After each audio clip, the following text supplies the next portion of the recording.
Assalamualaikum warahmatullahi wabarakatuh. Waalaikumsalam warahmatullahi Masya wabarakatuh. Allah. Nahmaduhu wa nusalli wa nusallim ala Rasulillahil Karim. Amma ba'd. Alhamdulillahirabbil alamin. Hari ini saya berada di Masjid Al Amanah di Kota Mamuju dan alhamdulillah hari ini saya sudah bersama Ustadz. Assalamualaikum Ustadz. Waalaikumsalam warahmatullahi taala wabarakatuh. Iya, ini Ustadznya teman saya.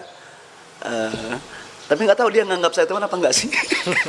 Kita berteman Ustadz ya, Masya Allah. Masya Allah. Nah, Assalamualaikum Ustadz. Waalaikumsalam warahmatullahi. Masya Allah, gimana kabar? Alhamdulillah kabar aman terkendali. Aman dan doa terkendali. saudara saya ini. Masya Allah. Apa dulu?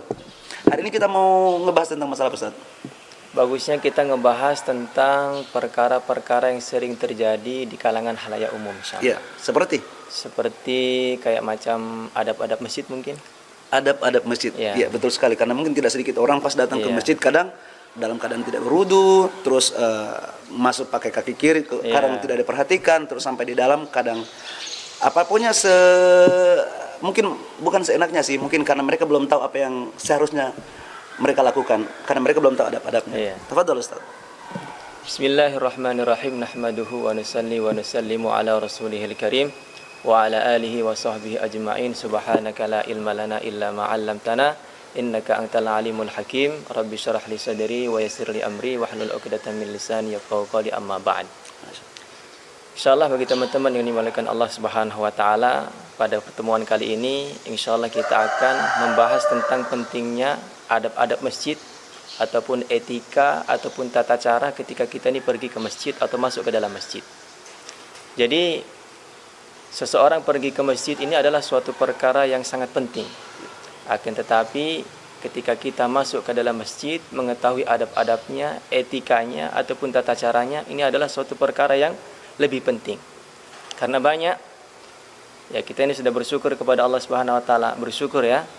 Karena Allah Subhanahu wa taala pilih kita termasuk bagian daripada orang-orang yang mungkin sering ke masjid. Tetapi tidak cukup sampai di situ saja. Tetapi kita ini bagaimana berpikir selama kita berada di dalam masjid, kita memperhatikan mengenai tata cara ataupun adab-adab ketika kita ini masuk ke dalam masjid, sehingga ketika kita berada di dalam masjid mendapatkan rahmat Allah Subhanahu wa taala, maghfirah dengan sempurna. Masya Allah. Kurang lebihnya seperti itu. Maka di antara tata cara ataupun etika ketika kita ini masuk ke dalam masjid, ya sebelumnya kita harus mengetahui bahwa masjid ini adalah rumahnya Allah Subhanahu wa taala, Baitullah. Jadi suatu perkara apa saja yang dikaitkan dengan, dinisbatkan dengan Allah Subhanahu wa taala ataupun dengan nama Allah Subhanahu wa taala, ini adalah suatu perkara yang sangat mulia. Iya, iya. Sebagaimana pesuruh-pesuruh Allah Subhanahu wa taala dijuluki sebagai Rasulullah, utusan Allah. Ini menandakan bahwa utusan-utusan Allah ini adalah orang-orang istimewanya Allah. Sebagaimana salah seorang sahabat yang mendapatkan julukan, juga ada salah seorang sahabat yang dijuluki Saifullah, pedangnya Allah. Ini juga suatu tanda bahwa dia ini adalah orang-orang yang mempunyai derajat istimewa di sisi Allah Subhanahu wa taala. Makanya orang-orang yang namanya Saifullah, kalau dia ini orangnya nakal, kayaknya tidak layak dikasih nama Saifullah. Kayaknya harus Malu diganti sama saja. nama gitu. Keberatan nama kayaknya. Keberatan nama. Iya. Cukup diganti saja, itu tidak boleh Saifullah. Kemudian kayak macam apa lagi yang dinisbatkan dengan nama Allah selain Rasulullah, Amrullah. selain Saifullah, seperti halnya juga Nabi Musa. Itu mendapatkan julukan dari Allah Subhanahu wa taala sebagai mana? Kalimullah. Itu orang yang langsung dapat berbicara, berbincang-bincang kepada Allah Subhanahu wa taala. Masya Allah. Maka Nabiullah Musa ini adalah orang istimewanya Allah, Masya orang Allah. yang mempunyai derajat yang istimewa di sisi Allah Subhanahu wa taala. Begitu halnya juga dengan Baitullah, rumahnya Allah. Bukan berarti Allah Subhanahu wa taala tinggal di dalam masjid, bukan. Akan tetapi Allah Subhanahu wa taala tidak bertempat. Allah Subhanahu wa taala sudah ada sebelum adanya tempat. Jadi ketika kita menganggap bahwa masjid ini adalah rumah Allah, maka kita ini ketika masuk ke dalam masjid, maka kita ini statusnya sebagai tamunya Allah. Tamunya Allah, betul sekali. Contohnya, mungkin saya ini sebagai tamunya Mas Pasha atau Bang Pasha, ya kan? Saya ini bertamu di rumahnya Bang Pasha. Kemudian saya ini menggunakan tata tertib ataupun etika ketika saya ini bertamu dengan Bang Pasha. masuk dengan salam, dengan sopan santun, dengan etika yang benar, maka sudah menjadi haknya tuan rumah memuliakan saya sebagai tamunya Pasha. Maka tanpa disuruh pun Bang Pasha maka akan membuatkan teh saya ataupun kopi kah ataupun susu kah atau apakah makanan yang ada di rumah untuk disuguhkan kepada saya. Begitu juga halnya dengan orang yang pergi ke masjid, memakai adab-adabnya, memakai etikanya, tata caranya yang benar, maka Allah Subhanahu wa taala akan memuliakan dia. Allah Subhanahu wa taala akan masukkan nur cahaya ke dalam diri dia sehingga dia ini masuk ke dalam masjid mendapatkan rahmat Allah, mendapatkan nur dari Allah sehingga keluar masjid akhlaknya berubah menjadi baik. Masya Allah. Banyak orang masuk ke dalam masjid, nah, ketika di dalam masjid dia tidak jaga adab-adabnya ataupun etika ketika di dalam masjid. Di dalam masjid buat hal-hal yang tidak layak di dalam masjid, akhirnya dia tidak mendapatkan rahmat Allah, tidak mendapatkan nur dari Allah Subhanahu wa taala. Sehingga dia ini keluar dari masjid bukannya akhlaknya tambah baik, justru akhlaknya tidak baik. Nah, itu dia tadi Ustaz. Nah, yang diperhatikan, yang perlu diperhatikan nih Ustaz. Mulai dari pertama datang, itu apa Ustaz? Ya, sebelum kita masuk ke dalam masjid ini perlu kita perhatikan, kita harus memperhatikan mengenai kesucian diri kita. Baik dari pakaian diri kita kah ataupun diri kita pribadi jasadnya kah. Harus kita perhatikan mengenai kesucian kita. Karena apa? Karena masjid ini adalah merupakan rumahnya Allah yang berpenghuni ini adalah makhluk-makhluk yang suci dari Allah Subhanahu wa taala berupa para malaikat, orang-orang soleh, orang-orang ahli ibadah. Ini mereka adalah orang-orang yang dimuliakan oleh Allah Subhanahu wa taala. Iya. Maka kita harus memperhatikan kesucian kita, baik kesucian dari hadas kecil, hadas besar juga. Baik juga najis kecil dan juga najis besar. Baik secara fisik maupun mungkin secara di dalam maupun di luar seperti itu Ustaz.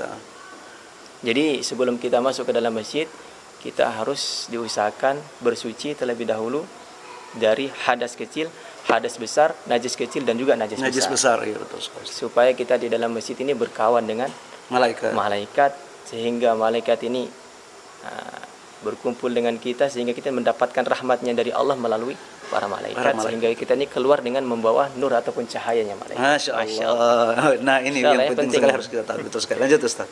Kemudian sebelum kita masuk ke dalam masjid, setelah kita ini bersuci, kita melangkahkan kaki kanan terlebih dahulu dengan membaca doa.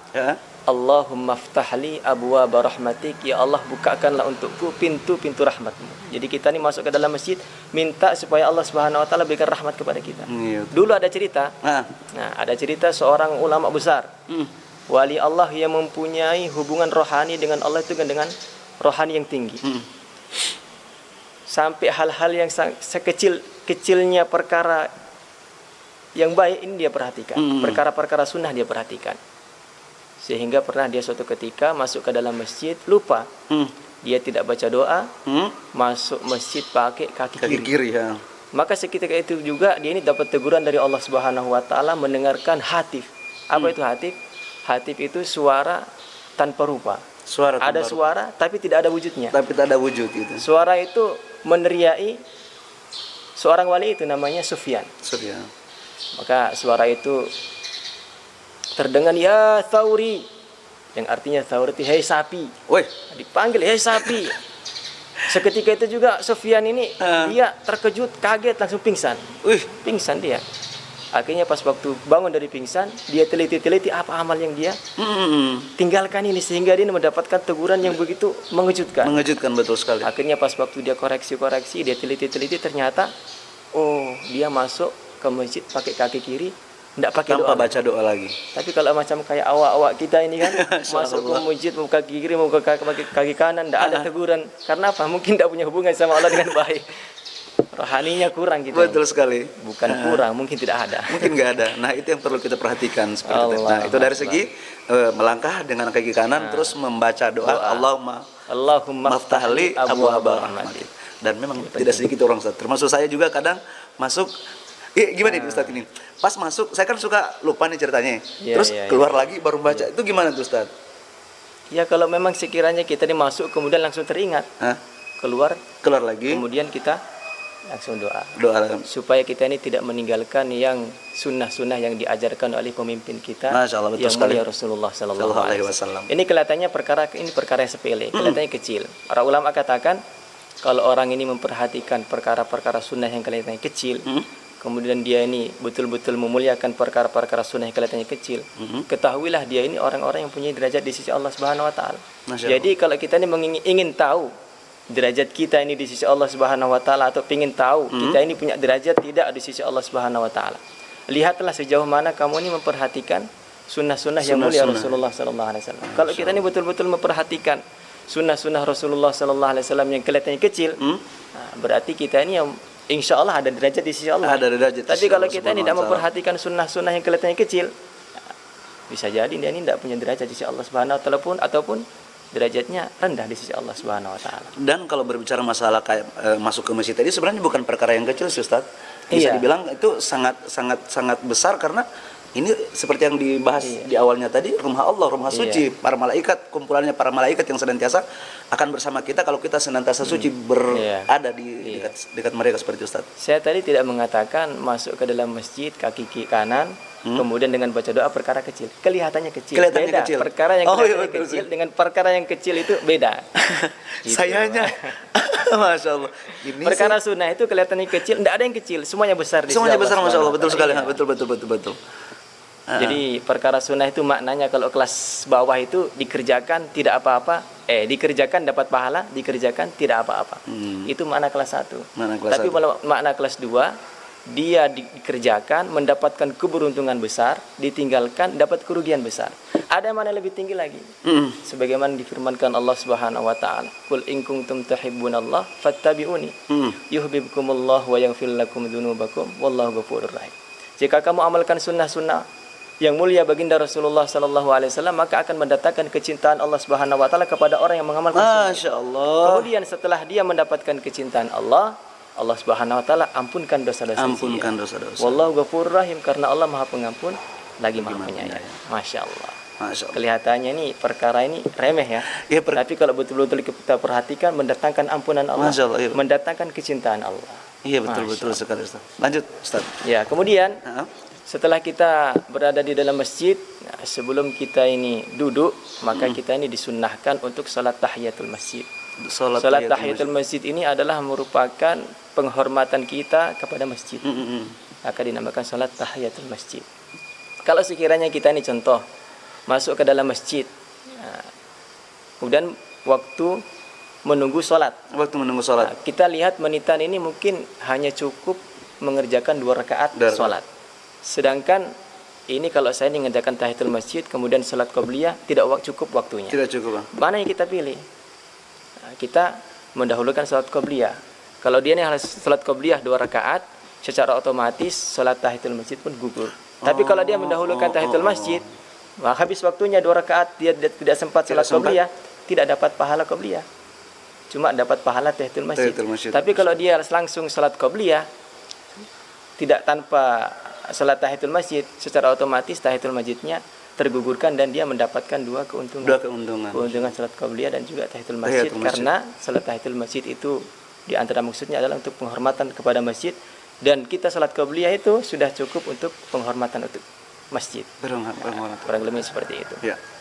Kemudian selama di dalam masjid kita jauhi perkara-perkara yang tidak layak untuk kita buat di dalam masjid. Seperti halnya teriak-teriak, kemudian menyanyi, kemudian main baku main-main kejar-kejaran, apalagi kejar-kejaran kalau anak-anak, atau kalau bapak-bapak mungkin baku hantam atau baku boxing. Ya, pokoknya perkara-perkara yang tidak layak ketika kita buat di dalam masjid kita hindari. Supaya apa? Supaya kita ini betul-betul mendapatkan rahmat Allah Subhanahu wa taala dengan sempurna. Masya Allah. Kemudian di dalam masjid ini kita perbanyak amal. Kita perbanyak doa, kita perbanyak sholat, kita perbanyak baca Quran, perbanyak kita zikir, perbanyak kita bicara kebesaran-kebesaran Allah Subhanahu wa taala.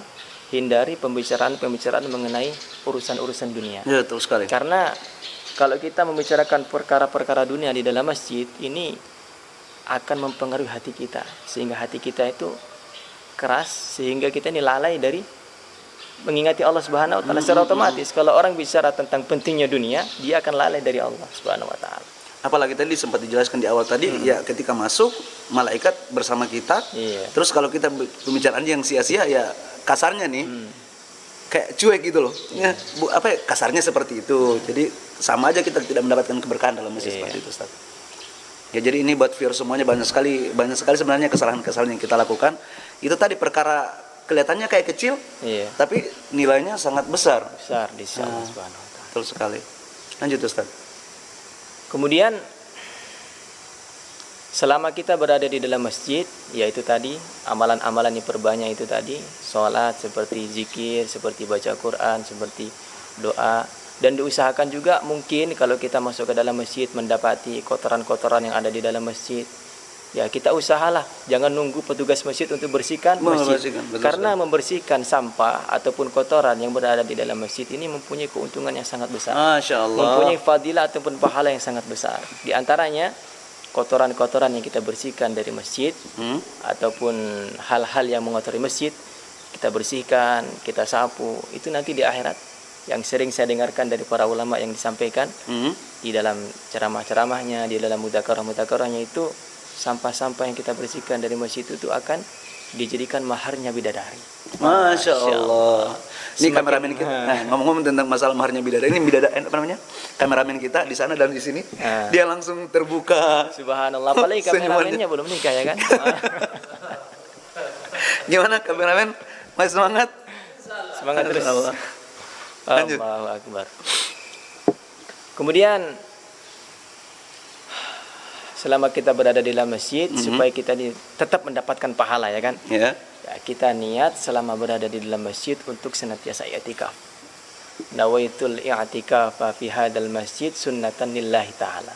Kita niat i'tikaf selama berada di dalam masjid karena itu bagian daripada sunnah yang dicontohkan oleh yang mulia Rasulullah sallallahu alaihi wasallam. Itu itikaf bukannya ini harus tinggal di masjid gitu atau nginap di masjid itikaf gitu? Dalam mazhab Imam Syafi'i itu tidak mesti harus 10 akhir di bulan Ramadan. Kemudian ya itikaf pokoknya setiap kita masuk ke dalam masjid berapapun lamanya, kita disunahkan untuk niat itikaf. Niatnya itikaf, Masya Allah. Dan dia ini mendapatkan keuntungan besar. Kalau tidak salah itu dikatakan di dalam kitab Muntakhab Hadis, orang yang niat i'tikaf ketika dia setiap berada di dalam masjid mendapatkan keuntungan akan dijauhkan dari neraka sejauh, kalau tidak salah ingat ini 3 parit. Sedangkan jauhnya 1 parit itu sejauh antara langit dan bumi. Masya Allah. Maknanya apa? Maknanya kalau orang ini rajin pergi ke masjid dengan jaga adab-adabnya, maknanya dia ini akan dijauhkan dari Allah Subhanahu wa taala, dari nerakanya Allah. Maknanya kalau orang sudah dijauhkan dari nerakanya Allah, maknanya dia ini disiapkan oleh Allah untuk menjadi penghuni surganya. Allah Akbar.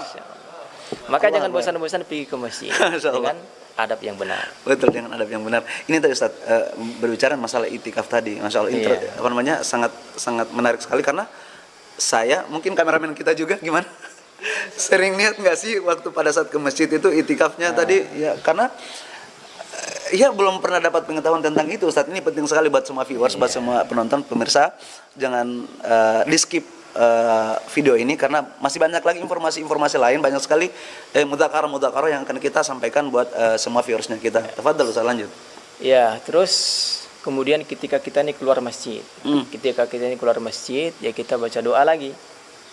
Doanya apa? Allahumma inni as'aluka min fadlik.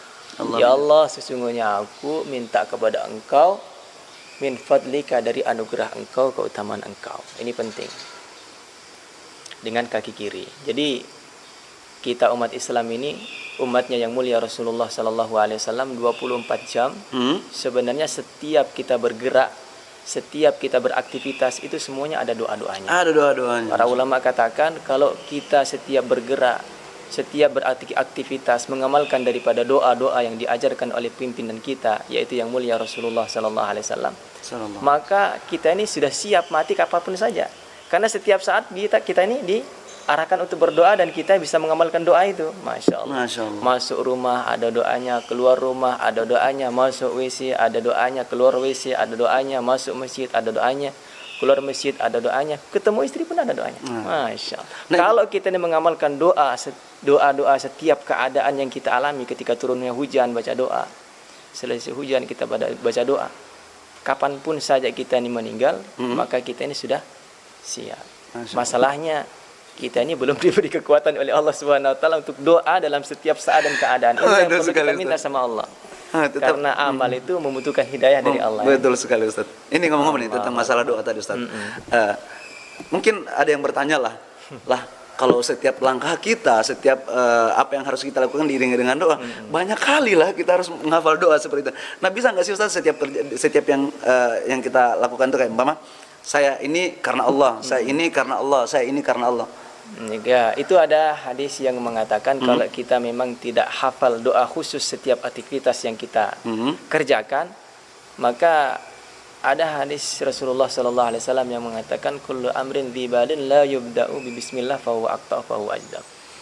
Suatu perkara apa saja yang tidak didahului dengan menyebut asma Allah, yang tidak didahului dengan membaca basmalah, maka dia akan terputus ataupun terpotong dari rahmatnya Allah Subhanahu wa taala. Makanya kalau dia ini tidak hafal doa khususnya aktivitas yang dia buat, maka minimalnya dia baca bismillah. Bismillah ya. Supaya apa? Supaya tidak terputus dari barokah. Masya Allah. Mau berangkat ke kantor, bismillah, tawakkaltu 'ala Allah, la haula wala quwata illa billah. Mau kemana lagi? Mau kerja, mau kemana saja, baca bismillah. Dan juga doa, ya namanya dunia ini tempatnya keluar masuk ya kan? Nah, betul. Masuk rumah, keluar rumah, masuk WC, keluar WC, masuk masjid, keluar masjid, masuk kubur, keluar kubur ya kan? Itu doa umumnya yang ada di dalam Al-Quran itu, Rabbi adkhilni mudakhala sidq wa akhrijni mukhraja sidq wa ja'alni min ladunka sultanan nasira. Minta kepada Allah supaya keluarnya barokah, masuknya juga barokah. Itu doa umumnya.